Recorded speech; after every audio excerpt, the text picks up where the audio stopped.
All right, let's dive right in. Tonight, we're talking about a championship performance. On their home court, the Florida Gators had a shot to grab their first piece of the SEC title in more than 10 years. But what started out looking like a party, well, it almost got spoiled. This became a story about weathering an absolute storm and then ultimately just imposing their will. You know what? We're actually going to start at the end here, because the stakes, they just don't get any higher than this. We're talking a 12-year wait, a jam-packed home arena, and a conference championship hanging in the balance. But to really understand how they got it done, we gotta rewind to the beginning, when it looked like that whole celebration in Gainesville might just get called off. Right from the opening tip, Arkansas just came out playing like they had absolutely nothing to lose.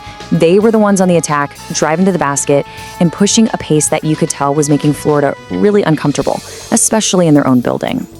And what's so fascinating about the start of this game is the clash of styles. For Arkansas, you had Billy Richmond III, who was, he was just on an absolute tear. The guy was living at the rim. And then on the other side, Florida's star backcourt, Walter Clayton Jr. and Zion Pullen, the best scoring duo in the entire SEC, they were getting completely shut down by the swarming Arkansas defense. And listen, this wasn't just a closed back-and-forth game. Arkansas was setting the pace. They jumped out to a lead, and for a little while there, all that championship energy in the arena just, poof, it was gone.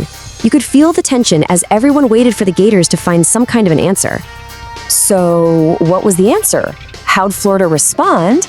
Well, they didn't panic, and they didn't try to get fancy. Instead, they just went back to what got them there in the first place. They went back to their core identity. This right here, this is who they are. The announcers nailed it. This Florida team morphed into, quote, a big, strong, physical team that tries to dominate in the paint. They basically decided, okay, if we're going to win this thing, it's not going to be pretty. It's going to be by being bigger, stronger, and just flat out tougher than Arkansas. And boy, did you see that shift on the court? Florida just started to own the backboards. Every single missed shot turned into a street fight under the rim. And their bigs, Micah Handlockton and Alex Condon, they just physically wore Arkansas down, grabbing all these second chance points. It was a slow, methodical, physical takeover.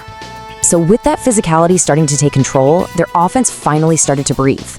A huge part of their playbook is this thing called split action. It's a really smart play.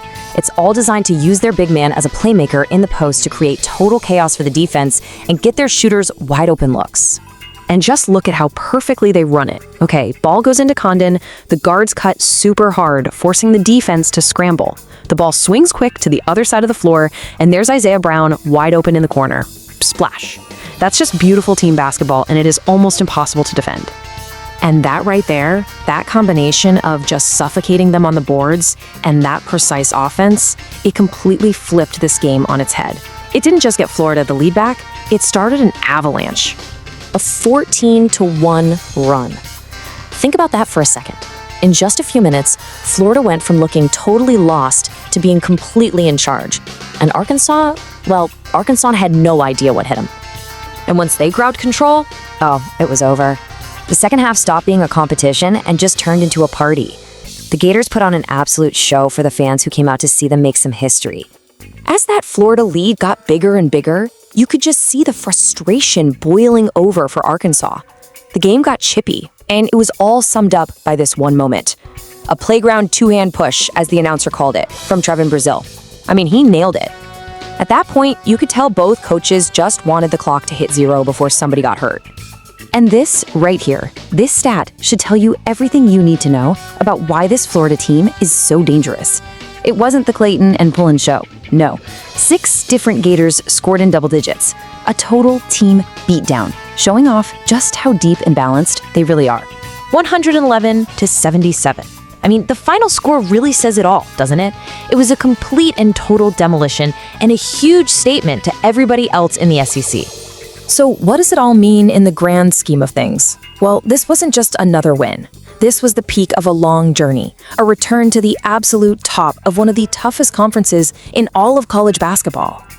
But here's the crazy part. This offensive explosion wasn't some fluke. It was just the latest example of a dominant trend. This was the 6th straight game against a ranked team where the Gators scored 90 or more points. Their offense isn't just good, it's becoming legendary, and it's all coming together at the perfect time of year. And really, that's the story of this game. It's one thing to have a game plan built on being the tougher team, but it is something else entirely to actually pull it off when a championship is on the line. Florida's players did exactly that, and that's why they're taking home a title. And that leaves us with one last really big question. With an offense this explosive and a team this locked in, they've now conquered the SEC. But is this the year the Florida Gators can make a real run for a national title? We are definitely going to have to wait and see.